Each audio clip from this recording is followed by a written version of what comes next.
Think of 100 celestial beings landing on the planet, you know. They get 100 people, take DNA from the people, and from that person, they generate their own body. So they generate a body from a human that's already on the planet. That human that gave them their DNA becomes their assistant.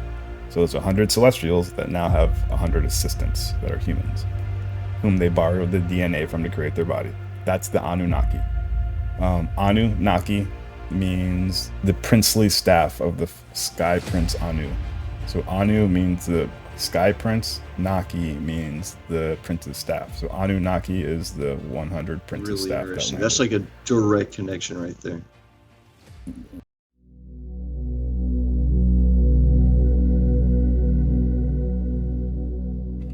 Good morning, everybody. Shout out to all my Arcturian starseeds. Sorry I have not given you guys a shout out yet.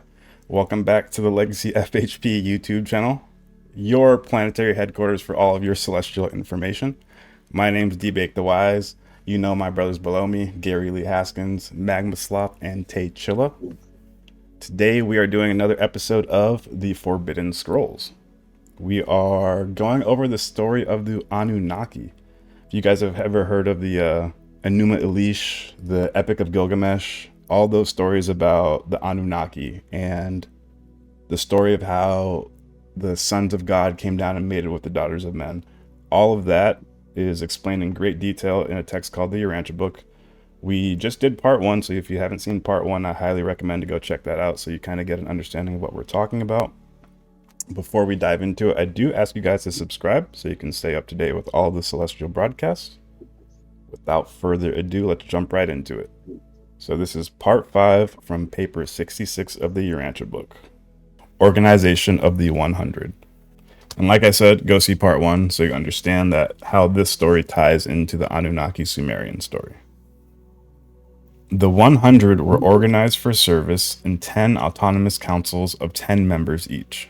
When 2 or more of these 10 councils met in joint session, such liaison gatherings were presided over by Dalagastia. These 10 groups were constituted as follows. Number 1, the Council on Food and Material Welfare. This group was presided over by Aang. Food, water, clothes, and the material advancement of the human species were fostered by this able corps.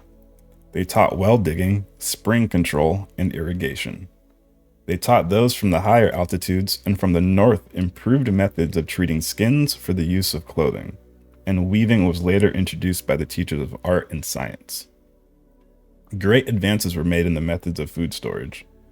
Food was preserved by cooking, drying, and smoking. It thus became the earliest property. Man was taught to provide for the hazards of famine, which periodically decimated the world. Council number 2. The Board of Animal Domestication and Utilization. This council was dedicated to the task of selecting and breeding those animals best adapted to help human beings in bearing burdens and transporting themselves, to supply food, and later on to be of service in the cultivation of the soil. This able corps was directed by Bon. Several types of useful several types of useful animals. I sound like I'm from Memphis now. You listen to Mersic? Excuse me? Okay. Several types of useful animals now extinct were tamed, together with some that have continued as domesticated animals to the present day. Man had long lived with the dog, and the blue man had already been successful in taming the elephant. The cow was so improved by careful breeding as to become a valuable source of food. Butter and cheese became common articles of the human diet. Men were taught to use oxen for burden bearing, but the horse was not domesticated until a later date. The members of this corps first taught men to use the wheel for the facilitation of traction. It was in these days that carrier pigeons were first used, being taken on long journeys for the purpose of sending messages or calls for help. Bond's group were successful in training the great Fandors as passenger birds, but they became extinct more than 30,000 years ago. Big passenger birds, that's pretty cool. Have you seen those? There's like an old school picture, I'll find it right now, of like a giant bird that was found in the Americas. So people rode on birds. Yeah, back in the day, and Oh man. on Gobekli Tepe, I was about to mention that. one of the motifs is a Adam with an erect penis flying on a great bird. Here, I'll share the image here. Why did they have to give him an erect penis? Apparently, there's some symbolism there. Because he mated with all those. Very fertile. Yeah, he mated with all. He had sex with like 16,000 chicks. He just had a constant erection. I mean, it's a symbolism. When you saw him walking The around. life. Yeah. Yeah, I It's guess like- it's symbolic. For the fertility goddess, but the male version was like to always have, like, they have that in Hindu culture, the lingam. They got a bunch of lingam stuff, lingam statues. And Yeah. Oh, here we go. So Here this it is. second image I shared, you can see it. These giant birds, and then at the bottom, you see the top of the bird, and then outline, which is more clearly demonstrated on the right there, of what looks like a dude holding his arm up, waving like "hi," and I just looks like he's got a little phallic kind of lump right there, and the handbags are interesting at the top. Those handbags are found all over the world. That little icon, supposedly it represents the sharing of seeds across the world. Yeah, So- Tate Chilla just put a video about Like- that in the Instagram. Some bootleg ass video. The sharing of seeds. Nice. Yeah, so make of that what you will. Is it agricultural seeds? The human seed? I gotta don't tell you know. guys a story on that note. One time I was in All right. Guatemala and I was hanging out with this shaman, and Ooh. he, long story short, we were smoking some Guatemalan weed, and he told me that I need to follow the shamanic path. And when he told me that, he gave me a bag of seeds. He said, "Hey, take these Whoa. seeds and find other shamans and collect their seeds and put it into your bag." And I think it was like What? symbolic of knowledge of other shamans. So Dude, I don't know if that's that's so touching upon it, but it's interesting that you mentioned bag Yeah. of seeds. And I don't know, I got it from a shaman. Maybe those people were shamans. It's a weird coincidence. Again, Mm. interesting. It's a discussion that I would say is worth us having. Is like, what was Gobekli Tepe in relation to the Urantia Book? There's a lot of speculation about it, but I mean, it's an ancient site. There's no good explanation for why people would have built like this hub right there, other than for it to have been a hub of knowledge. I mean, it was probably like a Urantia conference they would have there, Yeah, Graham Hancock also speaks about the messengers that come, and Urantia's Mm. bringing that up. The council, the messengers that bring their lessons and teach the people after the Exactly. cataclysm. Right, celestial beings that teach humanity lessons, agriculture, and that would make sense. A bag full of seeds. Back in the day, seeds and new plants would be like magic. If you were the collector Yeah. of all the seeds and you had all the Mhm. seeds, nigga, you were the king. Like, this nigga can grow Yeah. everything. That's dope. I really like that picture. That's so funny. I really like that picture on the bottom. Yeah, good picture with an Adamite or Adam himself riding the bird. Did you see the picture I put in the chat? No, here, let's. The depiction. Oh yeah, the bird. Is that real? I Um, thought that might have been a hoax. yeah, it's on the fence about it. It's in the cryptid. Yeah, it realm. might be real. But this guy claimed to have found bones that were that big. And that's why he created that replica, and that was in North America. And the That's insane. Native Americans have the story of the Thunderbird, and if you Yeah. if you read it, I read it. It's really cool. They talk about like a giant bird getting in a battle with a whale. It's crazy, but Oh, we should look I don't into think that that's too sometime. far fetched. No, not at all. The- It's a the really cool concept of story. the Griffin in fantasy books that Okay. holds that concept of the Phantom. oh, I think it probably has been brought down the line. interesting. So, the time period of Gobekli Tepe, it's speculated it was the settlement was inhabited from around 9,500 BC to at least 8,000 BC.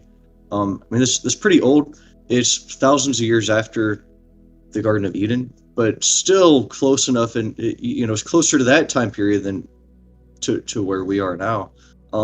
So it does make me wonder if there were all these tribes. Maybe I'm not sure if where this fits in relation to the Salem missionaries. I almost want to say this was before the Salem missionaries.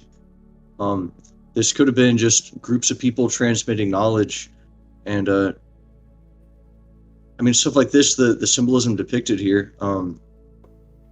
the beheading supposedly refers to like the guy's missing his head. It's supposed to apparently represent like he was of great significance, but he was deceased.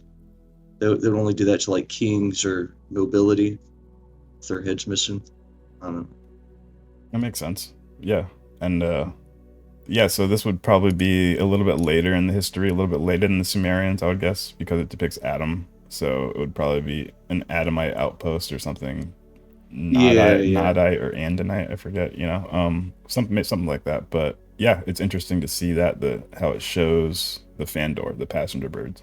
Elsewhere on a stele in the same spot of Göbekli Tepe, it actually shows evolution, which is interesting. It shows like the first animal coming out of the water, then evolving up to man. It's pretty cool.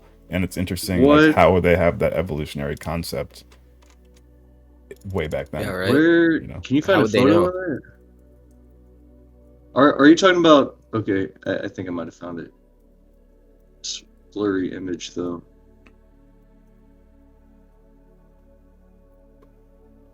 Yeah, it's that one of the T-shaped pillars with all the it's on Facebook, that blurry one. So that's supposed to depict evolution, starting from like the small snakes evolving up to more complex creatures. Some people argue that it's just them depicting their ecosystem, but I personally like the evolution. Yeah, I mean, angle. You've seen that Sumerian disc, right? That shows like the sperm and the egg and the development of the fetus. Have you seen that? I have not. A Sumerian? Yeah, let me look that up. Sumerian disc with sperm and egg. I don't know what I'll look up. I'll look for it and then I'll share it if I find it. It's pretty crazy. So yeah, coming from nothing really, just the Fandors, that's what they're called in the Urantia Book. Fandors, huge, large passenger birds. Adam and Eve would use them. They went extinct, like I just read not too long ago, a couple thousand years ago, 30,000 years ago.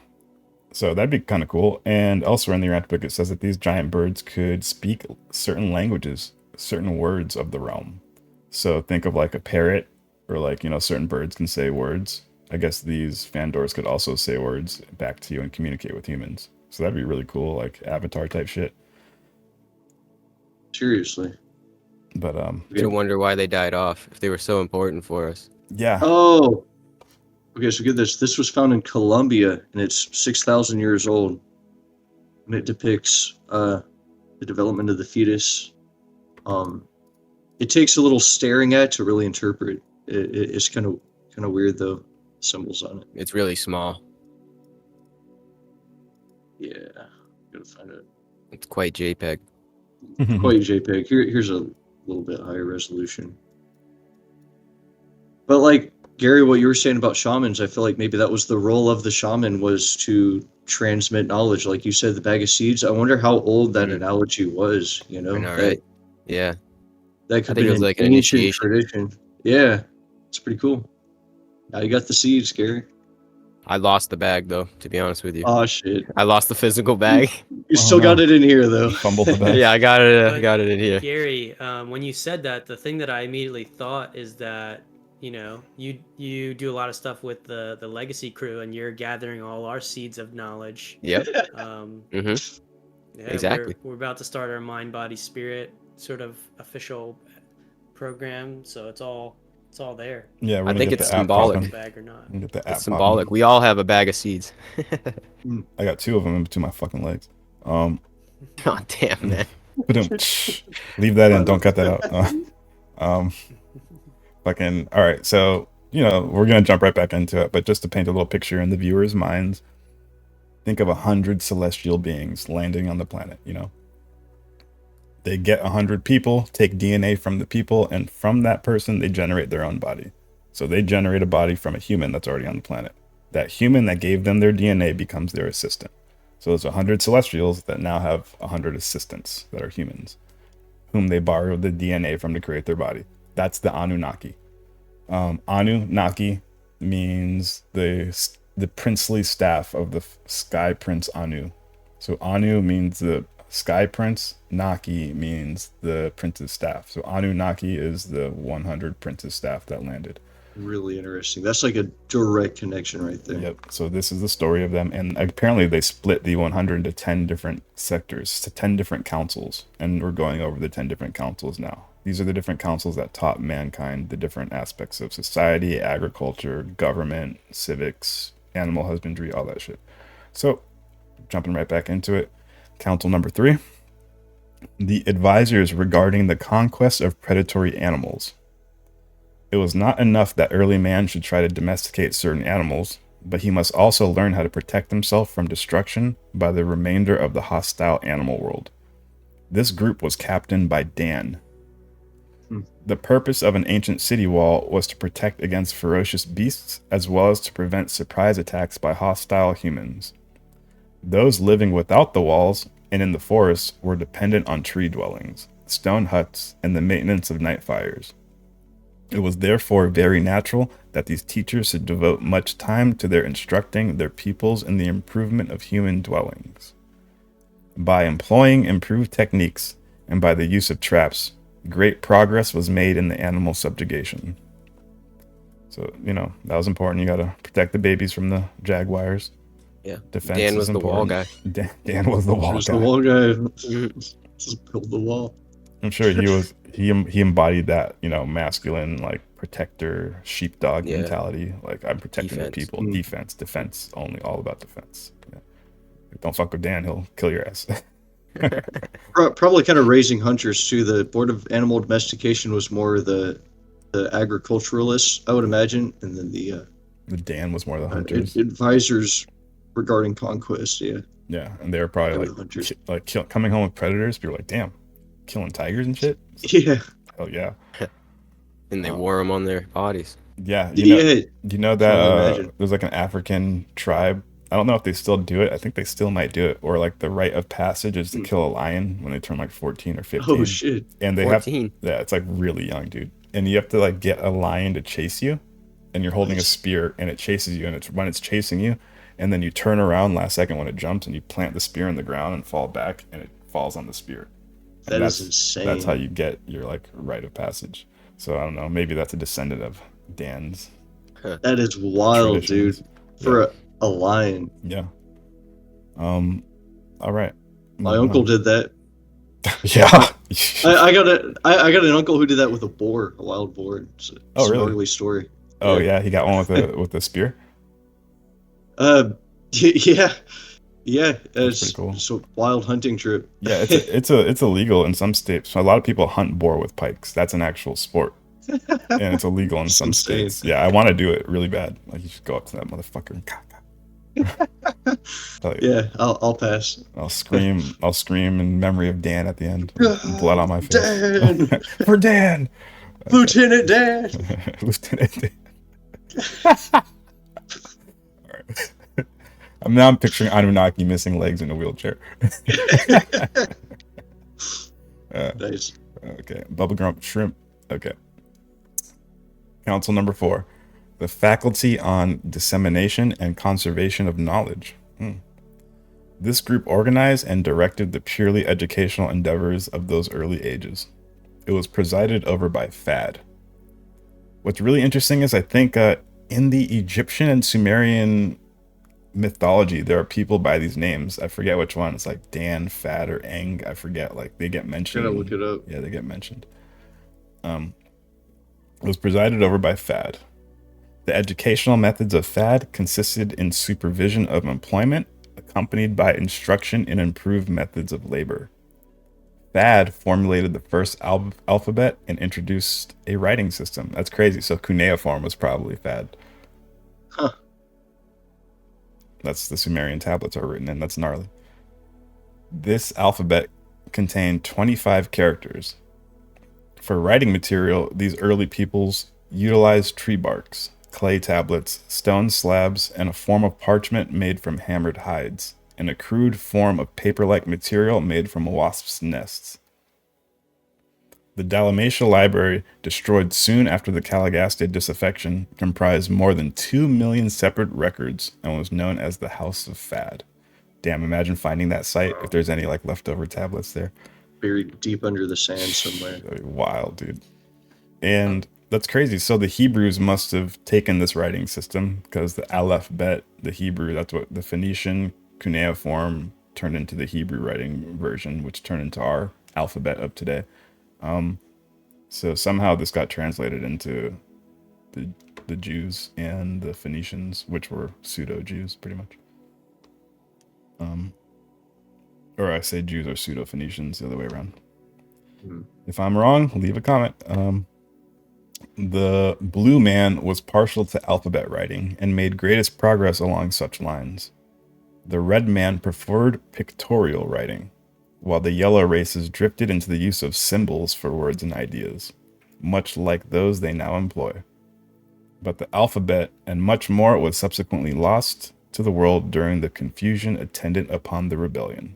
The Caligastia defection destroyed the hope of the world for a universal language, at least for untold ages.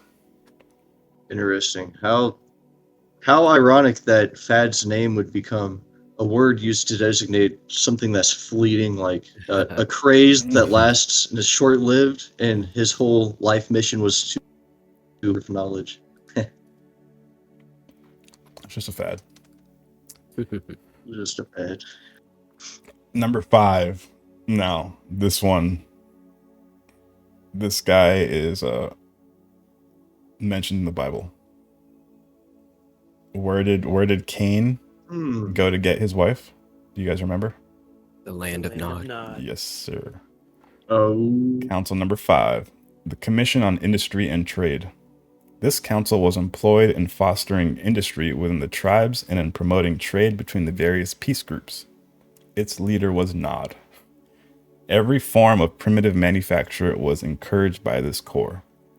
They contributed directly to the elevation of standards of living by providing many new commodities to attract the fancy of primitive men. Damn. They're already baiting us in with material objects, dog. They greatly expanded the trade in the improved salt produced by the Council on Science and Art. Salt, salary, payment, money. It was among these enlightened groups, educated in the Dalmatia schools, that the first commercial credit was practiced. God damn it. Look at this. The first creditors, debtors, bankers, the Illuminati bloodlines, the first bankers started all the way back. All the way back. Celestial started enslaving man with the money. Kidding. And Nod was the leader of the rebellion. He led the rebel staff. So there's some symbolism in the. So maybe he used that. Yeah, and he was the leader of the Commission on Industry and Trade. So he had a one-up over all the evolutionary mortals, and he could play these tactics. He knew how to control. Yes. Or influence. At the time, you wouldn't have considered it control. Yeah. It was a tool, but you think, of today, in the modern conspiracy theory, that money rules the world, and the systems and everything. So. If we're tracing it back to the first freaking Celestials that landed, dog. First rebel. Yeah, the first rebel, Nod. That's crazy. It's interesting. And there's some symbolism there too. If you think about, like, in the Bible, it was from the rebellion, kind of in the Garden of Eden. He's like outcast to the land of Nod. Yeah, it's interesting that Nod was preserved in that, like, oral transmission of that story by the time it made it into the Hebrew Bible. Yeah, because Adam and Eve landed a good 150,000 years after Nod and shit. So that story. Yeah, so Nod had already taken over that part, and he had died, paying homage to it. And then Adam and Eve were like, "Well, it's still Nod's land, even though he's dead." Like he must have had a huge impact for it to be called the land of Nod. Also, that's an interesting nod that the Bible would point out. I mean, it doesn't directly make that connection because it doesn't tell you who Nod is, but. So when they cast Cain out of their garden, they sent him to a rebellion territory. Yep. I mean, I guess everything else was possibly rebellion territory. Although Van had his. I was just bringing that up. Yeah, Van, Lake Van in Turkey, Göbekli Tepe, all that shit. The lost Sumerian civilization. Go on Amazon. What is it? The Lost Kingdom of Urartu or Urarsha? I forgot what they call it. Yeah. And so Van was the leader. The 100 split 60-40. 60 went rebellion, 40 stayed positive. The 40 went to Lake Van and created a another proto-Sumerian civilization. All their architecture and all their art looks Sumerian, clearly Sumerian, because the Sumerians came from the staff. But Nod, I think Nod gained more control because he had more influence. I think Lake Van they weren't as dominating. I'm pretty sure Nod started to like use warfare tactics against the surrounding tribes. Van was probably more peaceful. But yeah, some background information on all this shit. It's pretty cool. Shout out to the Urantia Book for shedding some light. And for all the tinfoil hat people watching, all the RH negative draconian bloodlines using money to control us and get the loosh out of us, you might be onto something. I love it. The loosh. Okay. Here's a little photo of the bottom of Lake Van. Sure enough, there's some ancient ruins that were discovered at the bottom of the lake. Wow, good catch. Wow. So that was Lake Van in Turkey was literally a celestial outpost. Beings that landed from the stars. Yes. I mean, that whole area of Mesopotamia is just littered Yeah, Turkey, with Mesopotamia. ancient history. In their names, they still use the same names. Yeah, Lake Van is still Lake Van. It's still Lake Van. Yeah, isn't that crazy? Wow, look at that's like almost a flower of life geometric right there. Damn, that's at the bottom. Yeah. Of Lake Oh wow, Van. that's wild, not natural. dog. Oh my god. Yeah. Oh my lord, dude. These guys have no clue what they're touching, man. Right. Urantia Book called it.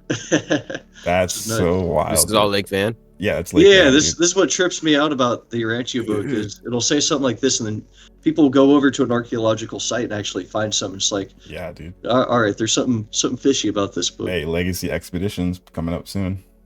We got it. Oh, that's fire, Oh, dude. snap! Biological phenomenon. It's like an embryo.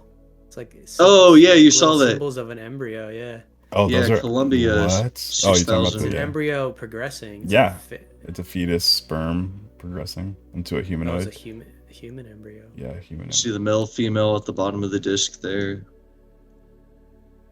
Yeah, pretty wild. That's Yeah, amazing. that was a Wait, so this is at the bottom of the lake. Yeah, Lake Van. So it must have Lake been Van. the lake must have been land, and it wasn't. Yeah, the, At la- some the, la- point, the lake yeah. overtook it. Yeah, at some point. Yeah, maybe the lake was smaller off to the side or something, and just over the years it started to flood. I don't know. Or just a big bomb or asteroid. Yeah. Fucking Hey. A-bomb. The You never know. the Greys dropped an A-bomb. All right. You seen the Fourth Kind? Anybody seen Yeah. that movie?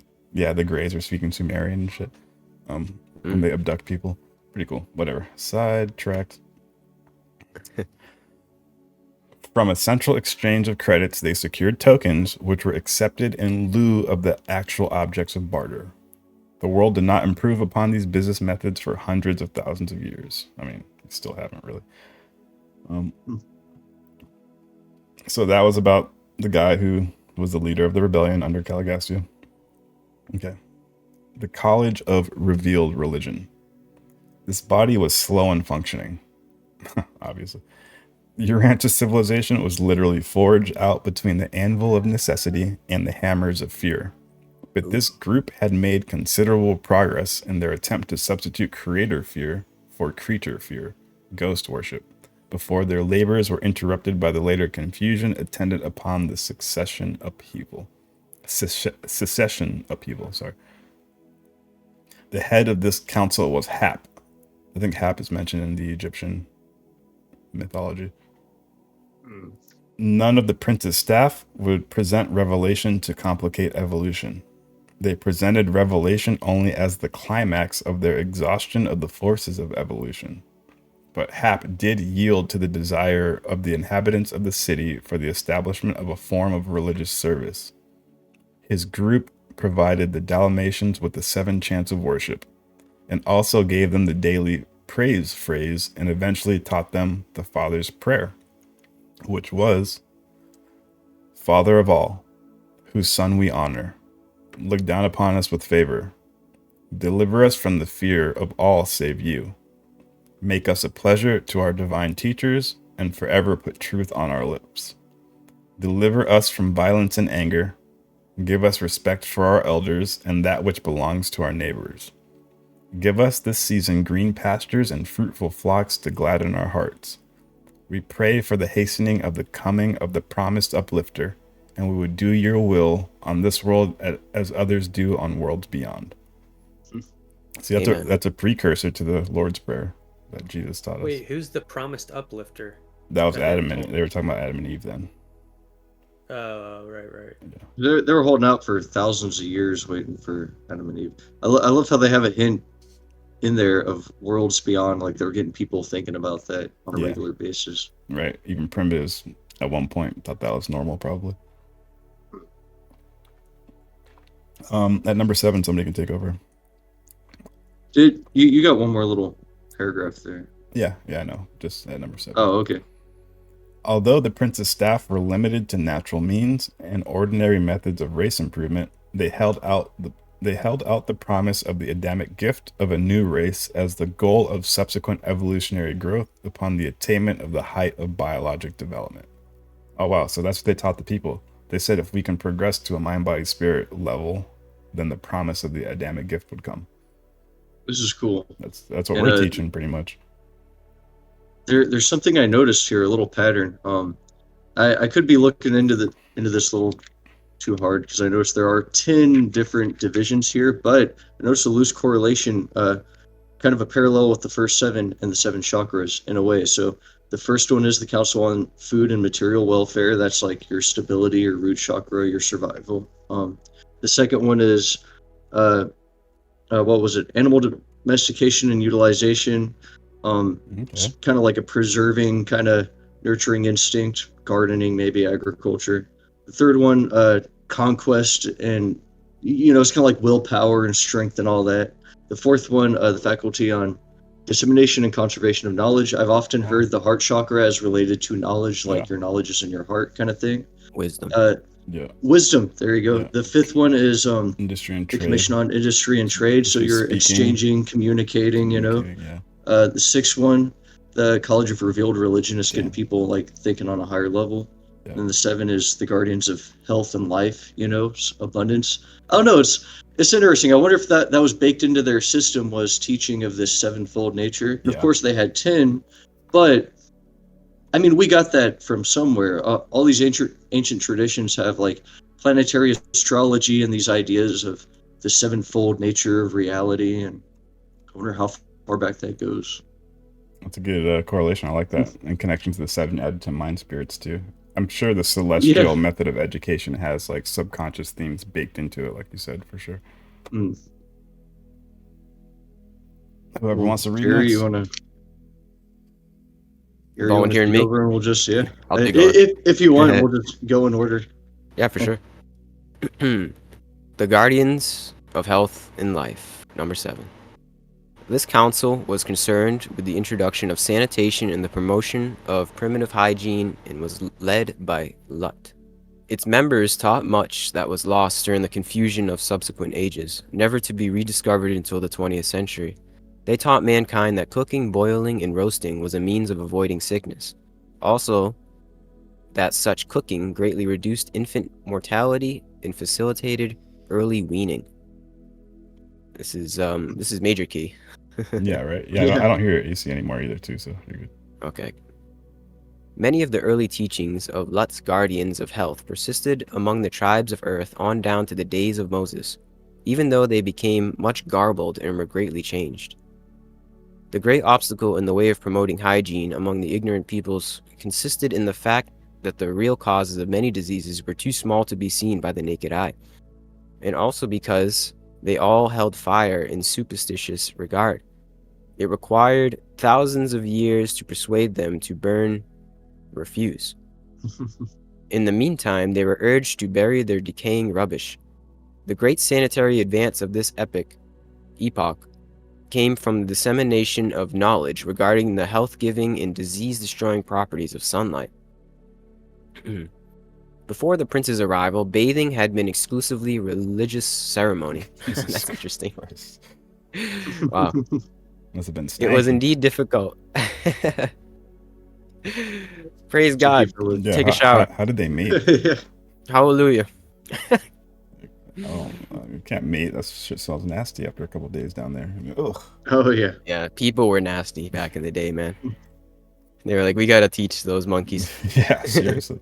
Make it a sacred act, and they'll finally freshen up. Yeah, right. I mean, it's literally related to our welfare. That's the thing, is we think about it just as somebody smelling, but it actually was preservation of who we were, right? How many people died just from being dirty? It was probably millions. Yeah, true Yeah. that. It was indeed difficult to persuade primitive man to wash their bodies as a health practice. Luck finally induced the religious teachers to include cleansing with the water as a part of the purification ceremonies to be practiced in connection with the noontime devotions, once a week in the worship of the Father of all. Once a week, though, that's still sketchy. Yeah. Dang. It's smelling from a mile away, dude. Those purification ceremonies are still present in many belief systems. I think Islam Judaism. has that. Yeah. Also, I Sure. think in yogic practices, like they say, before you go see the guru, you better be clean. Yeah, every time. Oh yeah, like, like wash your feet. holy water. every wash time your a Jewish hands. girl has a period, right? They have to go to the temple and do like or they have to do some type of Yeah. ceremony. They can do it at their own house. I forget. There's like if They're you like, if you like you look the clean. wrong way on a Thursday, you have to do a fucking purification ceremony. Like, Yeah. Yeah. Yeah. Yeah, And they didn't later use down the soap. line when it got a bit distorted, and it wasn't actually like not everything correlated to an actual health practice, because Yeah. they didn't realize that they were originally meant for hygiene and health Yeah. rather than like religious necessities. Mm-hmm. It became fetishized. Well, remember that's one of the They charges distorted. they charged Jesus with, not washing his hands before eating. Really? Yeah. I never heard that. Oh Jesus, he's like, I'm building my immune system, asshole. Yeah. Like, what the fuck? I don't need to do that shit. That's what they put him on the cross for? One of the charges? They had a list of charges, yeah, and that was one of the charges. Interesting. Yeah. Wow. Yeah, those Pharisees, man. Yeah, they were trying to get him over the stupidest shit. They got him for working on the Sabbath, and when he worked on the Sabbath, he performed a healing. He healed that guy on a Wow. Sunday, and they're like, "You're working on the Sabbath," and that was like one of their main charges. He's like, "But I healed his ass." Damn. All right. These guardians of health also sought to introduce handshaking in substitution for saliva exchange or blood drinking as a seal of personal friendship and as a token of group loyalty. We were savages, buddy, dog. right? Blood. Saliva exchange. Yeah, right. So they just kiss. That's why we handshake. That's so I think, Yeah. you spit on your hand and shake your hand. Oh, It's an okay. older form. Yeah. It's like our most ancient of traditions. So Yeah. barbaric. How did we figure that out? Like, no celestial help. You're just in the woods, like, oh, and it's like, that's it. It's fucking crazy. We were Tastes very, like very blood, bro. ignorant.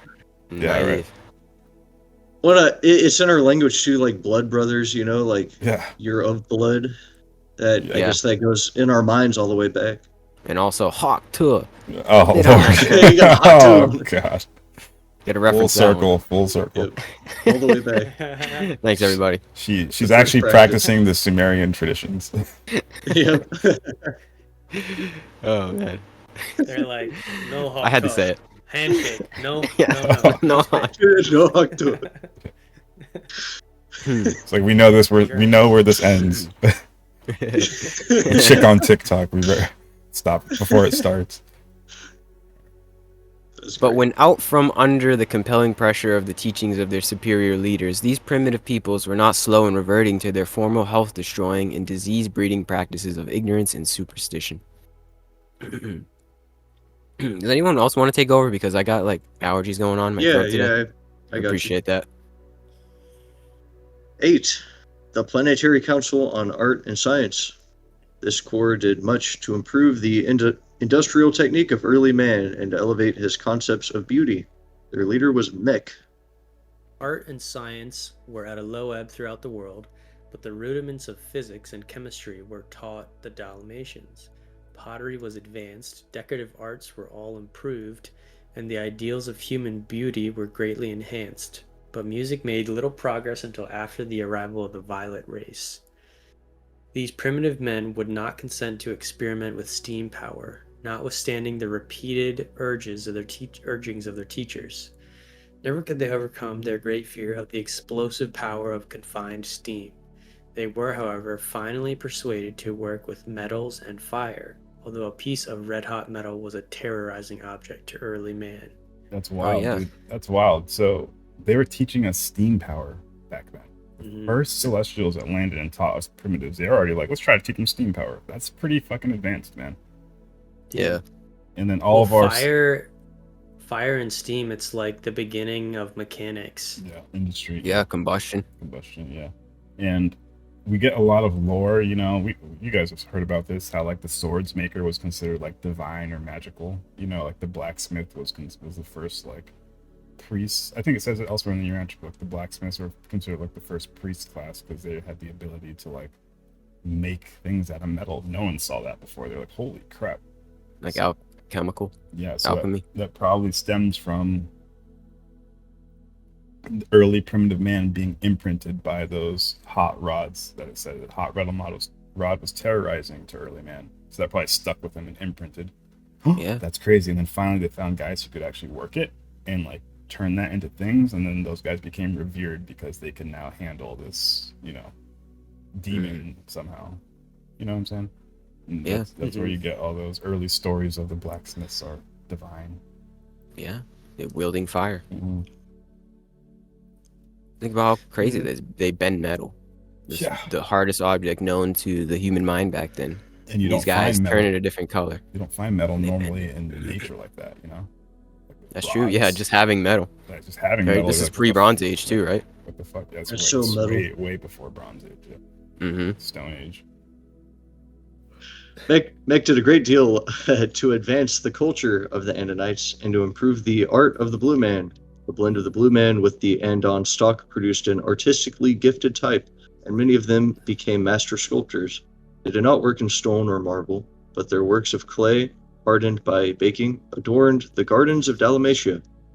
Great progress was made in the home arts, most of which were lost in the long and dark ages of rebellion, never to be rediscovered until modern times. So I'm very curious about when it talks about chemistry and physics. What was the earliest concept of that? I mean, you mentioned alchemy. I can only imagine that would have been it. Like, even just mixing, like extracting iron from dirt and being able to forge it into steel would have been like alchemical magic to them, you know? Yeah. That's exactly what we were talking about when you left. We were saying like, like how in all the mythology, the blacksmith and the swordsman were considered like, you know, a priest class, like a superhuman class. They were like the magicians. Yeah, the magicians. And just the fact that people saw metal in rods probably fucked with their head, because you never saw that in nature, pure metal. Like, oh my god, what is this magical thing that doesn't break and that can just keep hitting? Like, that's gnarly. Yeah. You know? And that can kill people and things. Yeah. Yeah, and that the power that you yield in a sword. If you never saw a sword before, you'd be like, oh my god, what is that? Yeah. And it's like then, a lightsaber. good point. Yeah. And it says in that last sentence right before you're starting to read right now, how it says a piece of red hot metal was a terrorizing object to early man. You know, so you show a piece of red hot metal to the early caveman, they start freaking out. Oh my god, we're not gonna touch that. That's a lightsaber. Finally one of their homies goes up and learns how to work it. They're gonna look at that homie like he's a Superman. He is magic, you know. And then you get revered as like the god because you can work. That is hot red hot metal, you know. That is fascinating, especially that it mentions these primitive men would not consent to experiment with steam power, notwithstanding.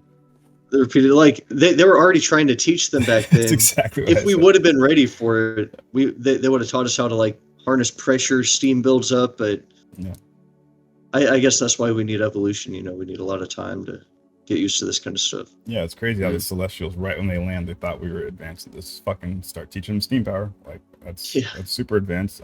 Who's it? Bunili's principle, like the first guy who started doing those steam powered engines in like the Renaissance, or even in Greek times, they had some primitive. Oh yeah, I know there was someone messing around with that. Yeah, and it was like really Greek times. Yeah. Well, there's some people that even say the pyramids were some form of power. Like a big power plant? Yeah, I don't know if it had to do with steam, but I think it had to do like pressure and water pressure. Yeah, pressure, exactly. Not that anyone truly knows, but I think there are theories out there about that. It's interesting. There's like chemical traces in the shafts of the pyramid. Yeah, there is. Yeah, Keith Enoch says from chemical rays starlight. All right, Interesting. keep it going. You guys will recognize All right. this name. It ain't the one we think of, but might be an homage. All right. You want this one, Taylor, or you want me to get this? You keep going. All right. Get cut off early. You're right. All right. The Governors of Advanced Tribal Relations.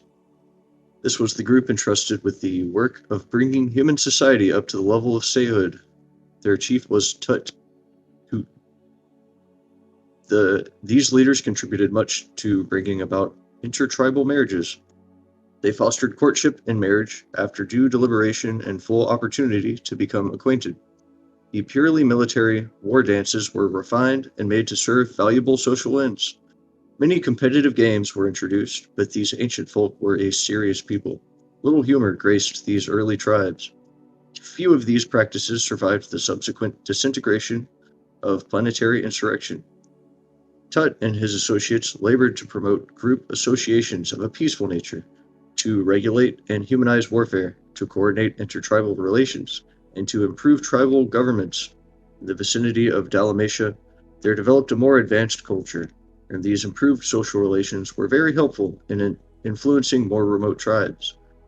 But the pattern of civilization prevailing at the prince's headquarters was quite different from the barbaric society evolving elsewhere, just as the 20th century society of Cape Town, South Africa, is totally unlike the crude culture of the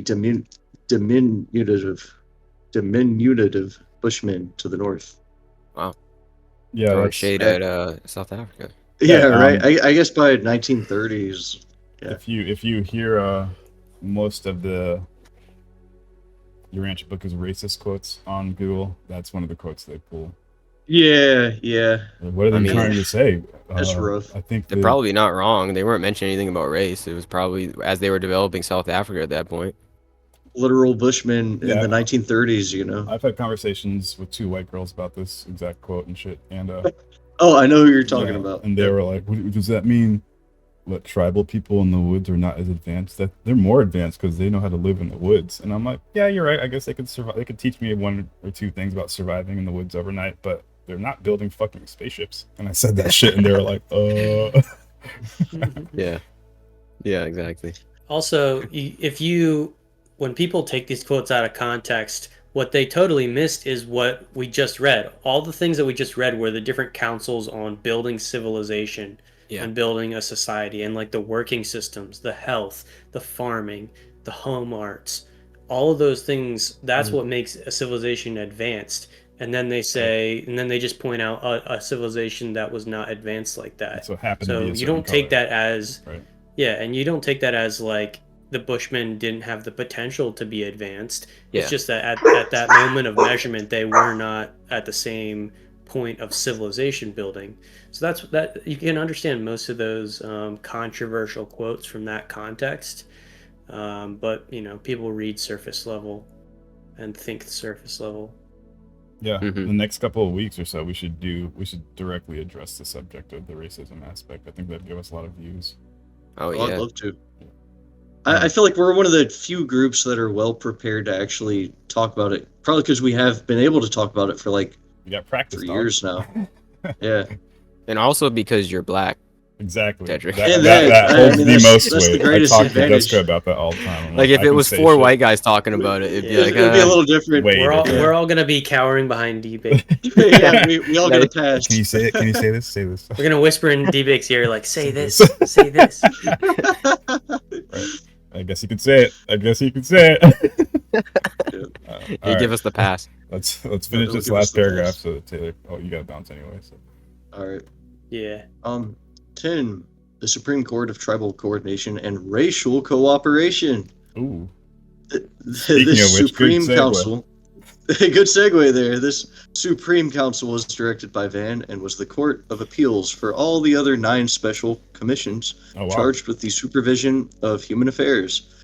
This council was one of wide functioning, being entrusted with all matters of earthly concern, which were not specifically assigned to the other groups. Damn. The selected corps had been approved by the Constellation Fathers of Urantia before they were authorized to assume the functions of the Supreme Court of Urantia. Wow, okay. I didn't even realize that before. So Vans was the Supreme Council. All the council answered to Vans, and he kind of did everything. There was no specific thing, and he was about racial amalgamation. That's kind of cool. So that actually kind of explains also why he was one of the loyal ones, because it was already in his mindset to bring people together and harmonize these diverging views. Yeah, Lake Van. I mean, he was the one who led the positives, stayed true against Nod. Damn. And that's why they're called the Nodites. If you hear the word Nodites in the Urantia book, they're referring to a mixture of the descendants of Nod and Van. They group Vanites into the Nodites as well. Isn't that a colloquial saying as well? Like, doesn't it mean to be a Nodite? It means something, almost like an insult. Or I think I've only heard of like when someone calls you a Nodite. No, I heard of it. It's not that. I've heard of a different term similar to that. It's I think I'm thinking of that. Term. What is it? It's some. Fuck. I know it because I've said it. It's some kind of ite. Yeah. It means you're dumb and like stupid, like an oaf. Oh, a sodomite? Not a sodomite. No, there's another one. I know what you're talking about. A Cretan. Not a Cretan. It's similar to that. A Philistine. Yeah, there's one like Something that. like that, I can't think of it right now. Hey, we'll reference in post-production. Yeah. Yeah, I'm gonna roll out here. Is it troglodyte? That's one, but it's not that. Prehistoric cave dweller. A troglodyte? I'm gonna start calling people that. Yeah, you troglodyte, you cave dweller. It's something like that. It's some kind of ite that is like an insult. Like, oh, you're man. It's like right on the tip of my tongue. Yeah. Me too, because I've said it, I heard it before, but whatever. You Jebusite. You just start calling people Nodites. Yeah. Nodites are fucking celestial advanced motherfuckers. That's it. Call me a Nodite. Damn, thanks. Oh, thanks. Not like I'm down. You know, I was wondering too. That you got to wonder where these guardians went to, because they had to have had selected groups that they were sent to, right?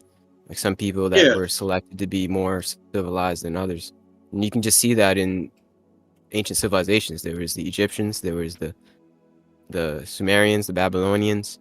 You know, there was the Hittites and the Canaanites. So there was these specific groups that were given this knowledge, but there was still always the barbarians. So you got to wonder where they sent them and for what reason.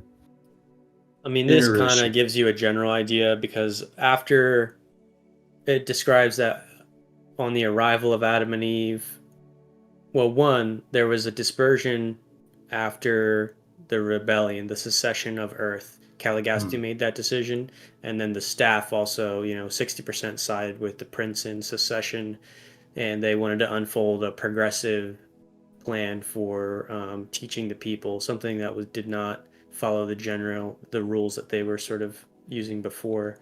So at that point, there was a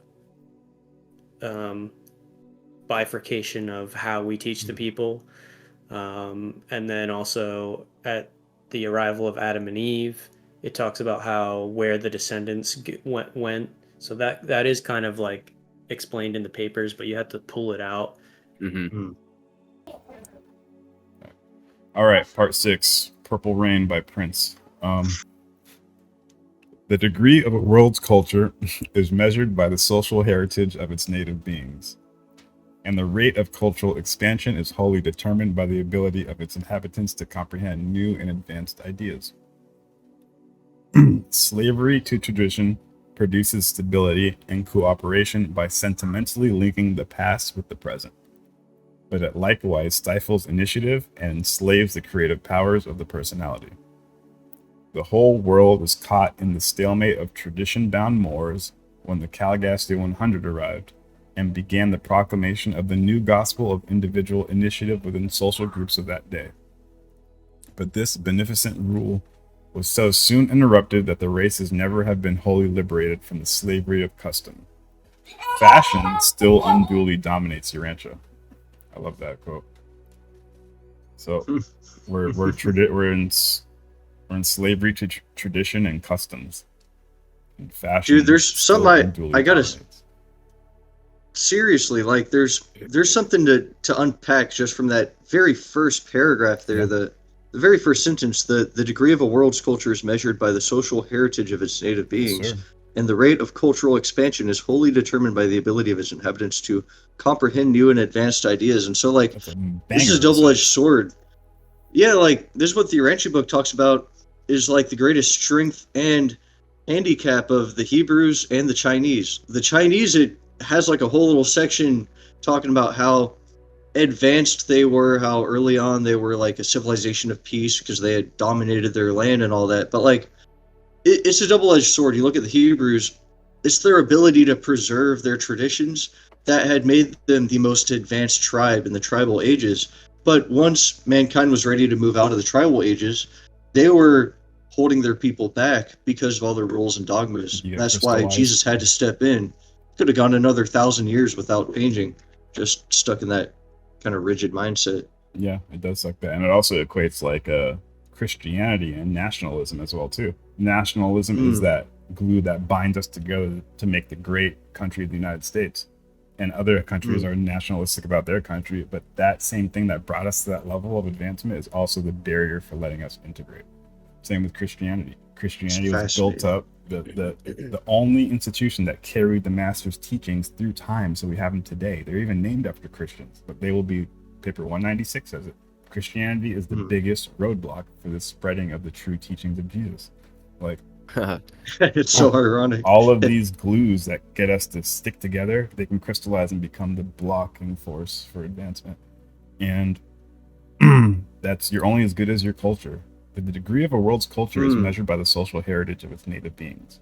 There is a open attack on culture of humanity right now through media, the over-sexualization of youth, drug use, all money, materialism. You know, when those psychopathy. Psychopathy. When that becomes your foundation, then your culture is degenerating. You're only as good as your culture. So we need to have a better culture. We need to have the mind, body, spirit culture. That should be our heritage. And the rate of cultural expansion is wholly determined by the ability of the inhabitants to comprehend new and advanced ideas. We talk about this, getting those mental images of mind, body, spirit progress, of helping others, getting those scenario abstracts, capturing those light images in our mind, being like, oh, that's a better way to live. If we're not open to that, if our third eye isn't receptive to that starlight, those downloads that you get from high command, from the cosmos, I know it sounds crazy because I'm just talking funny right now, but if you're not open to those images, those advanced images, and I'm talking on a fucking planetary scale as a society, not just me, D-Bake, in the fucking woods getting pictures in my mind. I'm talking of the entire the entire people also being able to download it's a these culture. images. Yeah, we're not going It's to be your able to advance, relationship with others. Who cares? What who were you cares telling about me? Lil Yachty and all this shit? Like, who cares about fucking Nike's dropping? Like, that's horse shit. If that's our culture, we're gonna fucking crash. Yeah. What were you telling me about Jocko? Jocko had some great realization he had. Wasn't it Jocko? D-Bake, I remember you telling me you heard Jocko Willink say something about like culture. Yeah. That's funny you say that. I was thinking about what Jocko was talking about. He just said you're only as good as your culture. What you accept, what you tolerate within the groups of your people, you know? He talks about it in the SEAL teams and any type of organization. If your culture is always complain, you know, and I was referring to lens rentals where we work at. If you're always complaining, if it's okay to half-ass it, and you show everyone's people always it's okay, complaining. Everybody's gonna think it's okay to complain. If you try to cut around cut the corners, people are gonna see you and be like, "Oh, it's okay to cut corners. That's our culture." And then that becomes your standard. And then nobody wants to progress because they don't want to introduce new concepts because this is the way we've been doing it. It's easy. If easy and just like seeking the path of least resistance is your culture, then that is your baseline, man. And we can't have that at the Legacy. Fuck that. We don't have that. That's what I'm saying. No. So that's what we're establishing a new culture. Exactly. New culture. That's what we need. That's why I saw at the Urantia Fellowship, I saw the future right there. Yeah. All these people with different beliefs in that kind of coexist mindset, just having an open exchange of ideas, open-minded, but still preserving their highest values of culture. So it wasn't just a Woodstock, let's all be a bunch of hippies. It was like people striving for their highest ideals, but having a good time doing it. Like, that's it right there. That's it. We're doing it right here. And if you're listening, you're part of it, baby. Glad to have you. See you in the Starship when it comes in 2026. All right. That's a bullshit date, so don't ever anybody hear that and say D-Bake said 2026. It don't mean shit. A prophecy. Watch it happen. Okay, cool. Slavery tradition. Don't be a slave to tradition. Come on, you're only as good as your culture. The Caligastia 100 graduates of the Satanian Mansion worlds well knew the arts and culture of Jerusalem. Not to be confused with Jerusalem, people. Jerusalem. I like to say it's the left star of Orion's belt. Doesn't say that in the Urantia book, but it's a different star system. It's a headquarters world. Headquarters world, yeah. So the Caligastia 100, because they're from the stars, they well knew the art and culture of Jerusalem. But such knowledge is nearly valueless on a barbaric planet populated by primitive humans. These wise beings knew better than to undertake the sudden transformation or the en masse uplifting of the primitive races of that day. They well understood the slow evolution of the human species, and they wisely refrained from any radical attempts at modifying man's mode of life on Earth. Each of the 10 planetary commissions set about slowly and naturally to advance the interests entrusted to them. Sorry, I just paused real quick because it's kind of stupid, I know, but we're doing part 6 of paper 66, and it's 666, and it's specifically talking about Caligastia, the prince's reign. The planetary prince, interesting. All right, if that was for all my numerology people, for sure. So each of the 10 planetary commissions set about slowly and naturally to advance the interests entrusted to them. Their plan consisted in attracting the best minds of the surrounding tribes and, after training them, sending them back to their people as emissaries for social uplifting. Foreign emissaries were never sent to a race except upon the specific request of that people. Those who labored for the uplift and advancement of a given tribe or race were always natives of that tribe or race. The 100 would not attempt to impose the habits and morals of even a superior race upon another tribe. Always they patiently worked to uplift and advance the time-tried morals of each race. That's really smart. Simple folk. And they always took from their people. No, it's perfect. Yeah. Yeah, it's crazy, right? There was always the Moses. Yeah, right. Exactly. Yes. There was always the chosen one. Great example.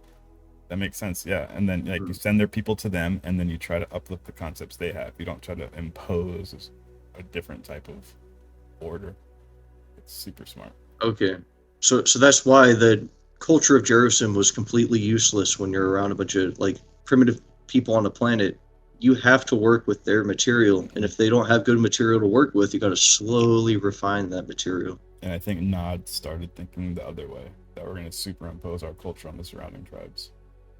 Van chose not to. He did it the organic way. That's probably why Nod had more of a land that was known to his domain.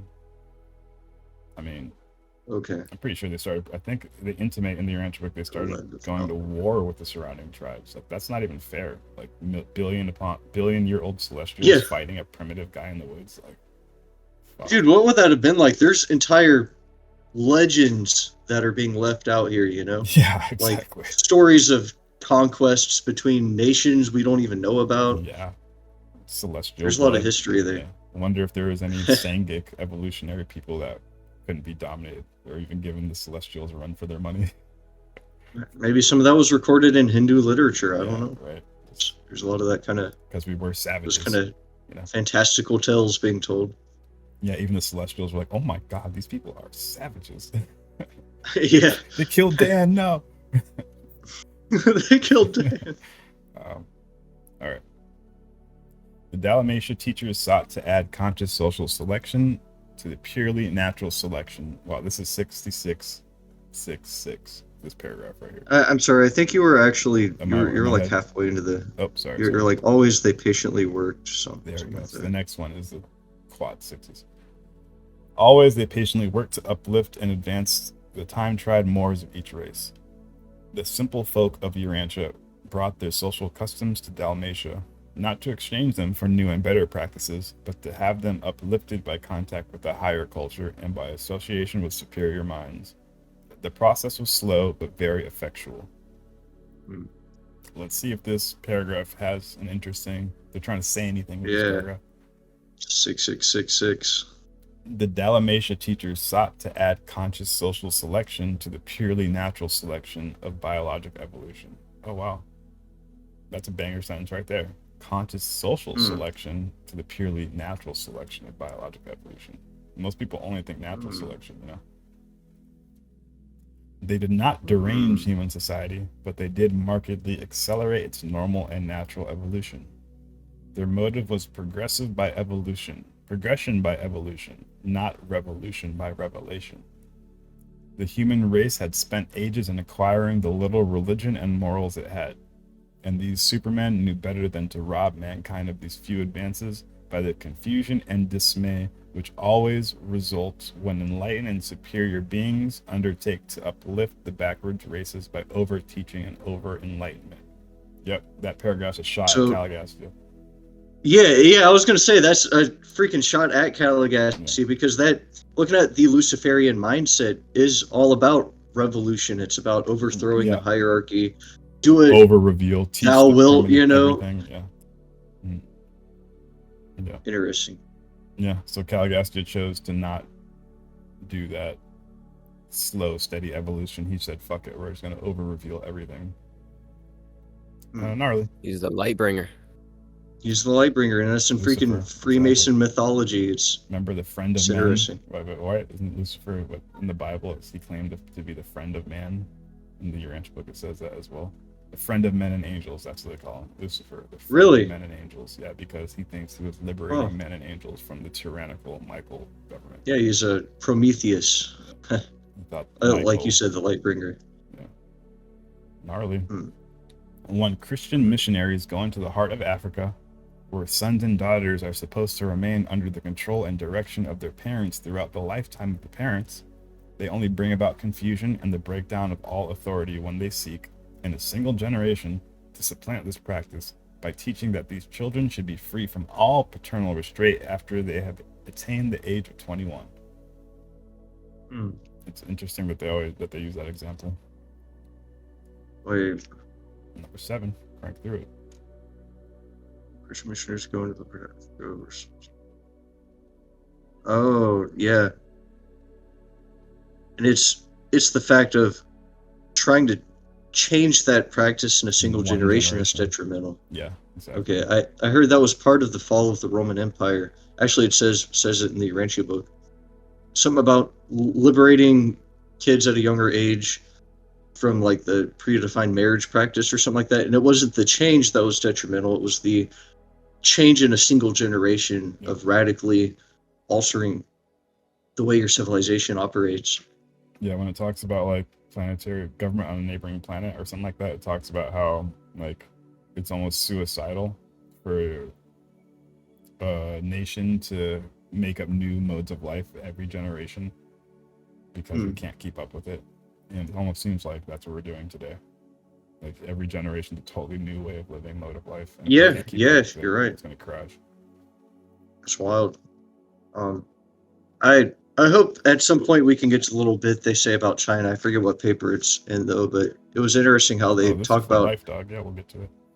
Yeah, we'll get to it at some point. It was interesting. That was why China became so successful, was because they had this reverence for their ancestors. So the family structure stretched all the way back. Like kids respected their parents, respected their grandparents, respected their multi-generations of ancestors that they're always thinking about. And so you had a context for where you were living. You know, you weren't just stuck helpless in this moment. You could kind of foresee the future because you could reflect on the past like that. Yeah, then it also said that rigidity kind of prevented them from progression. That's true. They crystallized at like an early stage. Yeah. All right. I'll jump into the next one here. Number 7, life in Dalmatia. The prince's headquarters, though exquisitely beautiful and designed to all the primitive men of that age, was altogether modest. The buildings were not especially large, as it was the motive of these imported teachers to encourage the eventual development of agriculture through the introduction of animal husbandry. The land provision within the city walls was sufficient to provide for pasturage and gardening for the support of a population of about 20,000. The interiors of the central temple of worship and the 10 council mansions of the supervising groups of supermen were indeed beautiful works of art. And while these residential buildings were models of neatness and cleanliness, everything was very simple and altogether primitive in comparison with latter-day developments. At this headquarters of culture, no methods were employed which did not naturally belong on Urantia. The prince's exemplary abodes, which they maintained as homes designed to inspire and favorably impress the student observers sojourning at the world's social center and educational headquarters.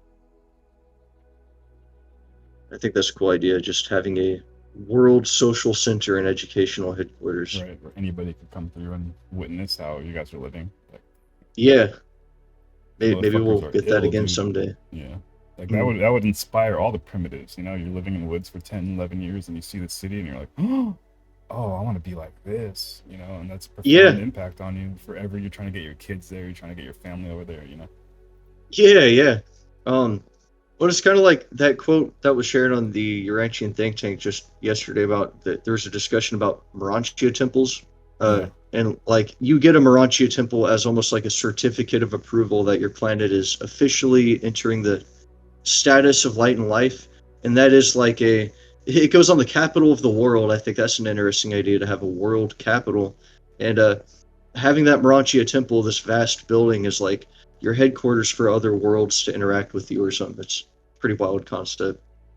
Anyway, the definite order of family life and the living of one family together in one residence of comparatively settled location date from these times of Dalmatia and were chiefly due to the example and teachings of the 100 and their pupils. The home as a social unit never became a success until the supermen and superwomen of Dalmatia led mankind to love and plan for their grandchildren and their grandchildren's children. Savage man loves his child, but civilized man loves also his grandchild. The prince's staff lived together as fathers and mothers. True, they had no children of their own, but the 50 pattern homes of Dalmatia never sheltered less than 500 adopted little ones assembled from the superior families of the Andonic and Sangic races. Many of these children were orphans. They were favored with the discipline and training of these superparents, and then, after 3 years in the schools of the prince, they entered from 13 to 15. They were eligible for marriage and ready to receive their commissions as emissaries of the prince to the needy tribes of their respected races.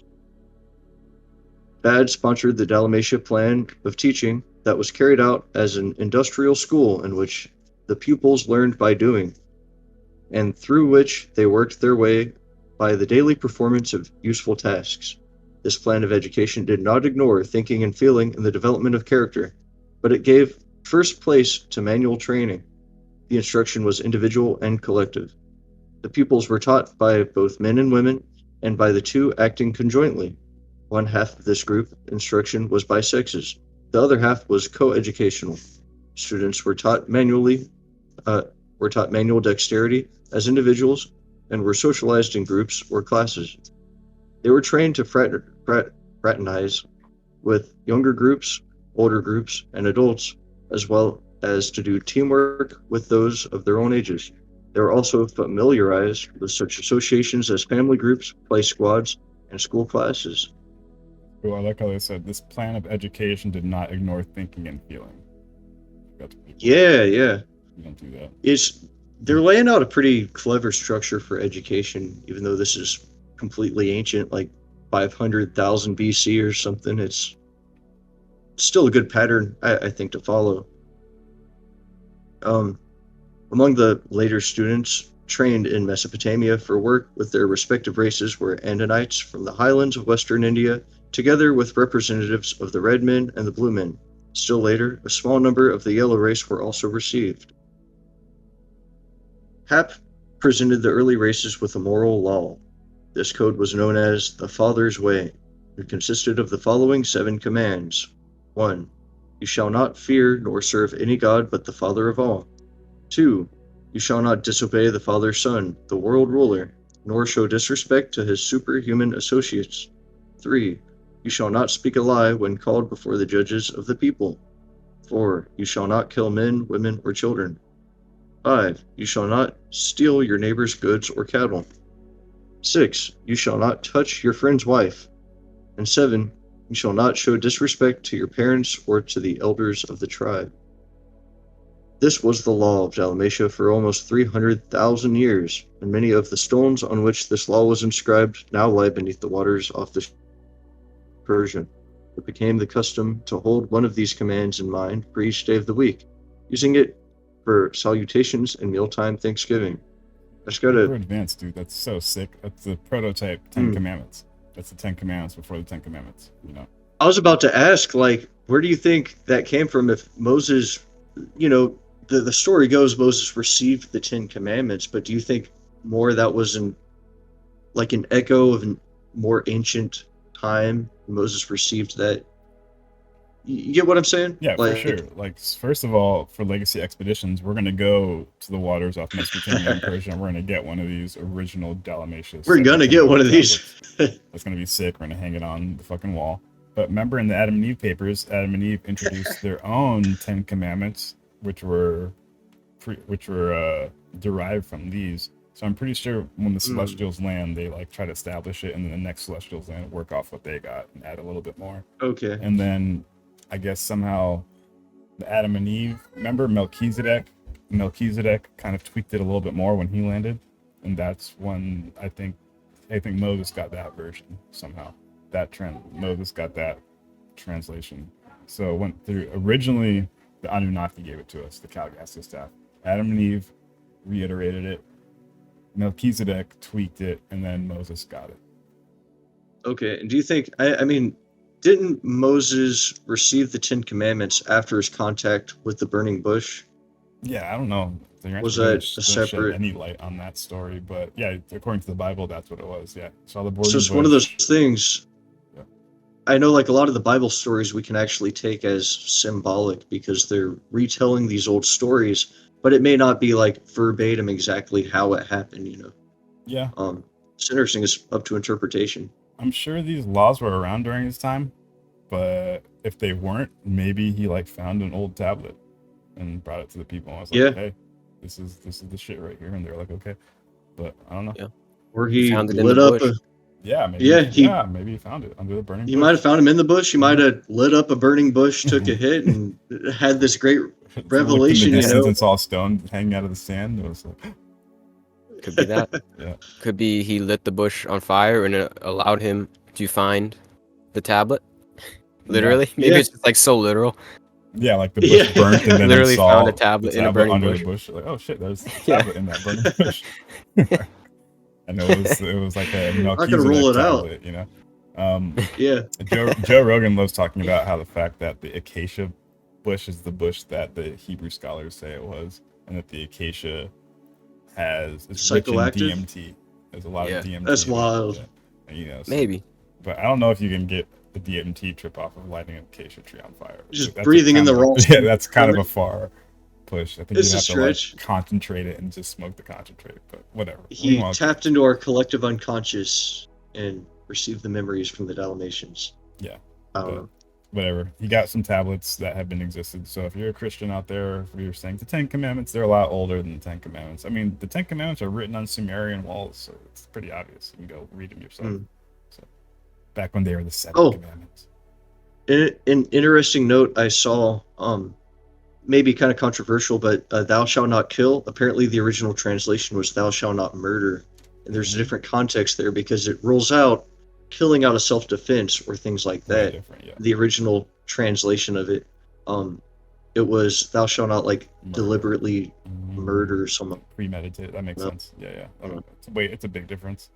And Interesting. if you really think about it, what they said, that it was a custom to hold one of those commands in the mind for each day of the week. That's advanced, dude. If we could have that in America or Earth, we'd be leap years ahead. You know. That's right.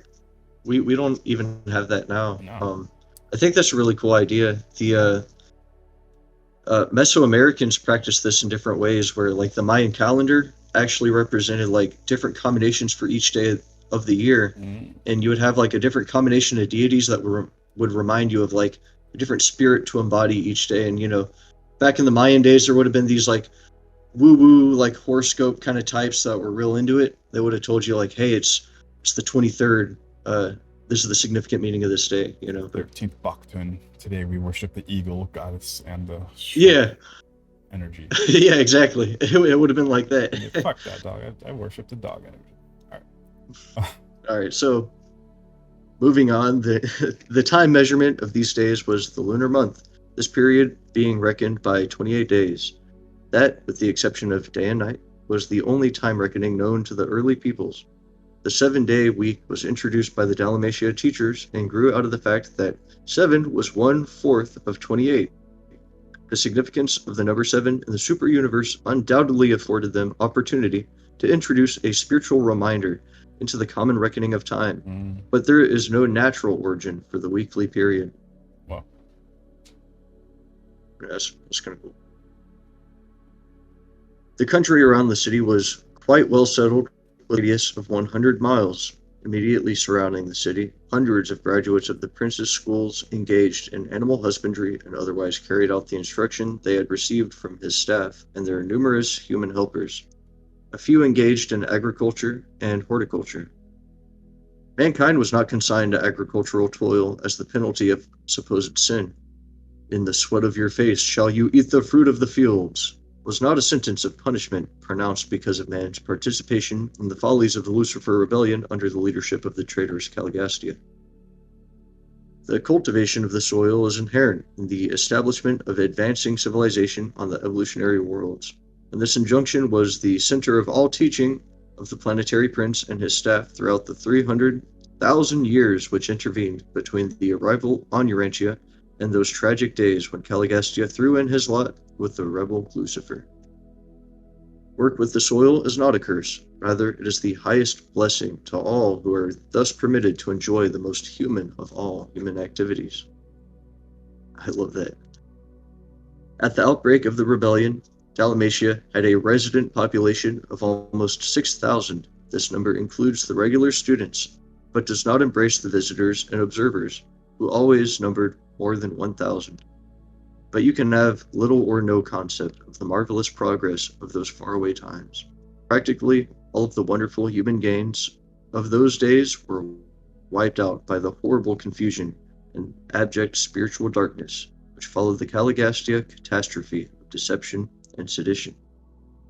Damn. Wow. I was just going to say, work with the soil is not a curse, but the highest blessing. It's really cool when you think about it, because like gardening is a really simple thing to do. Anyone can do it, and it's not expensive. It just takes being in a habit of checking on your garden every day. It takes like 5 minutes. But when I'm like propping up my tomato plant, I realize I'm engaging in the most human of all activities, and that's kind of cool. There's something beautiful about that. Yeah. Work with the soil is not a curse. It's funny. I noticed in our culture, like over the last few decades, I remember, for example, seeing this theme a lot in cartoons in the 90s and stuff of like the farmer always being associated with the ignorant kind of person.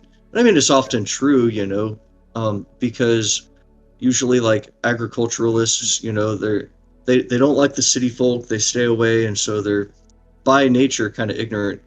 But I think what this has evolved into is like this kind of almost like social disdain for anything agricultural, which is kind of screwing us over in the long run, because we're getting fixated on like massive factory farms and big agriculture, which is already kind of nightmarish. And what happens when it gets to a point where like we have a generation where not a single kid wants to grow up in that industry, and no one's making corn for us, or no one's slaughtering cows for us anymore, you know? We disappear. That's what happens. Yeah, we're farmers. screwed. You gotta respect people that are in charge of the food, man. We take that for granted. Yeah. We talked about taking microwaves for granted in the previous conversation, running water, clean water, but also our accessibility to food. Right? Seriously. And us not having to toe the soil. Like literally us. You know, we have people do it for us. We gotta respect those people. Those are the true servants. Yeah. 8. All right, so Misfortunes of Caligastia. Caligastia would be Anu. In looking back over the long career of Caligastia, we find only one outstanding feature of his conduct that might have challenged attention. He was ultra-individualistic. He was inclined to take sides with almost every party of protest, and he was usually sympathetic with those who gave mild expression to implied criticism. We detect the early appearance of this tendency to be restless under authority, to mildly resent all forms of supervision. While slightly resentful of senior counsel and somewhat restive under superior authority, nonetheless, whenever a test had come, he had always proved loyal to the universe rulers and obedient to the mandates of the Constellation Fathers. No real fault was ever found in him, up to the time of his shameful betrayal of Urantia. It should be noted that both Lucifer and Caligastia had been patiently instructed and lovingly warned respecting their critical tendencies and the subtle development of their pride of self and its associated exaggeration of the feeling of self-importance. But all of these attempts to help had been misconstrued as unwarranted criticism and as unjustified interference with personal liberties. Both Caligastia and Lucifer judged their friendly advisors as being actuated by the very reprehensible motives which were beginning to dominate their own distorted thinking and misguided planning. They judged their unselfish advisors by their own evolving selfishness. From the arrival of Prince Caligastia, planetary civilization progressed in a fairly normal manner for almost 300,000 years. Aside from being a life modification sphere, and therefore subject to numerous irregularities and unusual episodes of evolutionary fluctuation, Urantia progressed very satisfactorily in its planetary career up to the times of the Lucifer Rebellion and the concurrent Caligastia betrayal. All subsequent history has been definitely modified by this catastrophic blunder, as well as by the later failure of Adam and Eve to fulfill their planetary mission. The Prince of Urantia went into darkness at the time of the Lucifer Rebellion, thus precipitating the long confusion of the planet. He was subsequently deprived of sovereign authority by the coordinate action of the constellation rulers and other universe authorities. He shared the inevitable vicissitudes of isolated Urantia down to the time of Adam's sojourn on the planet, and contributed something to the miscarriage of the plan to uplift the mortal races through the infusion of the lifeblood of the new violet race, the descendants of Adam and Eve. The power of the fallen prince to disturb human affairs was enormously curtailed by the mortal incarnation of Macaventa Melchizedek in the days of Abraham, and subsequently during the life of Michael in the flesh. This traitorous prince was finally shorn of all authority on Urantia. That was only 2,000 years ago. The doctrine of a personal devil on Urantia, though it had some foundation in the planetary presence of the traitorous and iniquitous Caligastia, was nevertheless wholly fictitious in its teachings that such a devil could influence the normal human mind against its free and natural choosing. Even before Michael's bestowal on Urantia, neither Caligastia nor Dalagastia was ever able to oppress mortals or to coerce any normal individual into doing anything against the human will. The free will of man is supreme in moral affairs. Even the indwelling thought adjuster refuses to compel man to think a single thought or to perform a single act against the choosing of man's own will. And now, this rebel of the realm, shorn of all power to harm his former subjects, awaits the final adjudication by the Uversa Ancient of Days of all who participated in the Lucifer Rebellion. Presented by Melchizedek of Nebadon. There you go. Paper 66. Paper 66. So, that is the Anunnaki story. The Sumerian epics, the Epic of Gilgamesh, the Enuma Elish. All of those ancient texts that the Egyptians copy, that the Old Testament copies, all of those stories that you say that the sons of God dated with the daughters of men, created the Nephilim, created the supermen of old, the Aryan supermen that the Nazis were all about. All of those ancient mythology, those Greek gods, that all comes from this story, the true story of the reptilian shapeshifters who are talking to Trump. No, seriously, it all comes from this story. And Biden. I'm not political. Sorry, don't take that anything. Okay, no, but they're all jokes because I know people are gonna hop on me just for saying Trump. But they're all reptilians in my book. But no, seriously, all those stories, those mythologies come from this. The first celestial to land on planet Earth made such a huge impact on us primitive cavemen. It reverberated through all of history. And we still talk about it today in numerous forms, all the forms that I just named. This is the true story. I was listening to Billy Carson. The reason I wanted to make this video is because I was listening to Billy Carson on Joe Rogan, and then I went to his channel and he was reading the Sumerian texts himself, reading the translation from Oxford University. Fucking amazing. And word for word, it is the closest story I have ever heard to the Urantia Book story. It's like hand in hand, the same shit. And you're like, okay, really? Well, that makes sense. Yeah, the Anunnaki story and the Kalagasta story from the Urantia Book. So, can you share this? Yeah. Oh, yeah, I'll share it. We'll put the link in the description. I'll give it to you right now for the people. Nice, thanks. If you guys are trying to figure out the true secrets behind the Anunnaki, the true story behind the Anunnaki, this is it. It's in the Urantia Book. This is the clearest, most detailed version of who Enki and Enlil is. And this is just the first half of the first tablet. Paper 67 has to do with the rebellion and what started the rebellion. And that's where the tablets start focusing in on. Why did Enki and Enlil differ? Why did they have opposing viewpoints? Enki and Enlil would be Van and Nod, who we just read about. I love it. Now. So comparative religious research at its finest.